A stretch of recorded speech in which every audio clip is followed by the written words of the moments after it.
দুই নম্বর কথা বলতে চাই, মিস্টার মোদি সাহেব, আপনাকে একটু অনুরোধ করে আগেও বলছি, এখনো বলবো, একটু আফগানিস্তানের দিকে তাকান।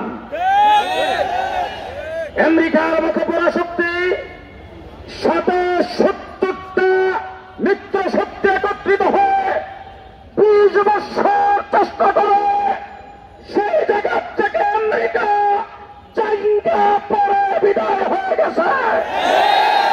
মিস্টার মোদি সাহেব যেইভাবে মুসলমানদের উপর নির্যাতন করছেন, আপনাকে বলবো আপনার দুটি সম্মান আপনাকে প্রাণ করে আসে না।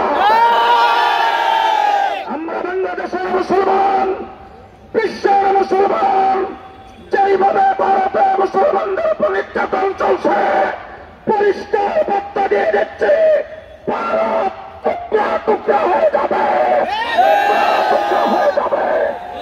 সংগ্রামী সাথী বন্ধুগণ, শেষ কথা বলতে চাই, 2013 সালে শাপলা চত্বরে হেফাজত ইসলামের তসবিওয়ালা, জায়নামাজওয়ালা, তার যতরত জিকিররত, শেষরত, মুনাজাতরত মানুষগুলোকে কারেন্টের লাইট বন্ধ করে অন্ধকার করে 1,54,000 গুলি চালানো হয়েছে। বাংলাদেশে অনেক সংগঠনকে সন্ত্রাসের দায়ে বিলুপ্ত করেছেন, নিষিদ্ধ ঘোষণা করেছেন। বিশ্বের অনেক সংগঠনকে বিভিন্নভাবে, এমনকি জাতিসংঘ অনেক সংগঠনকে সন্ত্রাসের দায়ে নিষিদ্ধ করেছেন। আমি পরিষ্কার ভাষায় বলতে চাই, যাদের নিষিদ্ধ হয়েছে আন্তর্জাতিকভাবে এবং বাংলাদেশে সমস্ত সংগঠনে যদি সন্ত্রাস একত্রিত করা হয়, শেখ হাসিনার এক রাত্রির সমান হবে না।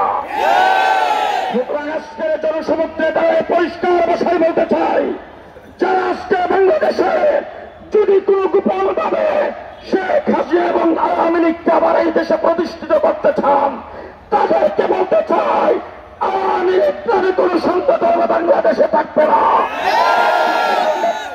বাংলাদেশে চলবে না।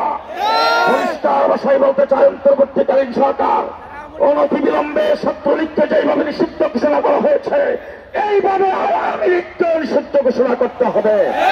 শেষ কথা বলবো, বেশিরভাগ পিলখানা হত্যাকাণ্ড, শাপলা চত্বরের গণহত্যা, 2021-এর গণহত্যা, জুলাই আগস্ট আন্দোলনে আমার ছাত্র জনতাকে পাখির মতো গুলি করে হত্যা, সমস্ত হত্যাকাণ্ডের বিচার অচিরেই অনতি বিলম্বে করতে হবে।